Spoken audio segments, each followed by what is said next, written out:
Tervehdys kaikille, olen Mikael Neuvonen ja toimin Kirnauskis 2.0 varatoimitusjohtajana. Tarkastelen nyt tätä rohkeutta ja uudistumista pitkälti markkinoinnin suunnittelun näkökulmasta ja sellaisesta näkökulmasta tietysti, kun me asiakkaille luomme konsepteja. Tämä tietysti on Suomessa vähän semmoinen kun puhutaan rohkeudesta, niin mä nyt ainakin sanon rohkeasti, mitä mä itse ajattelen. Eli ajattelen näin, että Suomi on vähän semmoinen kieltojen ja määräysten yhteiskunta. Jos ajatellaan semmoisia konsepteja, mitkä omasta mielestäni ovat olleet viime aikoina tosi rohkeita, on esimerkiksi ravintolapäivä, joka on Helsingissä luotu, ja miten se oli aluksi voimakkaassa vastatuulessa, mutta sitä sitkeästi vietiin eteenpäin, ja nythän siitä on tullut ihan siis maailmanlaajuinen konsepti, mitä sitten toteutetaan eri maissa. Ja sitä kautta niin kuin suomalainen ruoka ja ruoan arvostus varmasti myöskin pääsee ihan toisenlaiselle tasolle.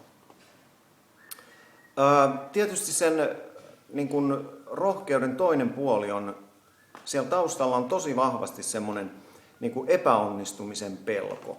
Ja tämä tulee myös siitä meidän kulttuurista sillä tavalla, että jos me ei sallita niin kuin epäonnistumista, niin silloin me ei myöskään uskalleta yrittää.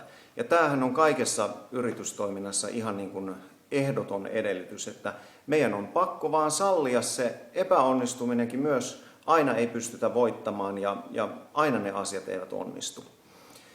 Sitten tämä tulee tietysti siellä asiakastöissä esille, että me luomme konsepteja ja yksi markkinoinnin tärkeä tehtävä ja rooli on erilaistua. Ja silloin tietysti sitä rohkeutta haetaan ja silloin me toivomme, että tietysti itse pystymme perustelemaan asiakkaille rohkeita konsepteja, rohkeita ideoita niin, että ne sitten siellä johtoryhmätasolla myöskin ymmärretään. Että tässä otetaan kantaa esimerkiksi jopa tuotekehityspuolelle ja luodaan niin kuin uusia innovaatioita siis varsinaisten markkinoinnin toimenpiteiden ohessa.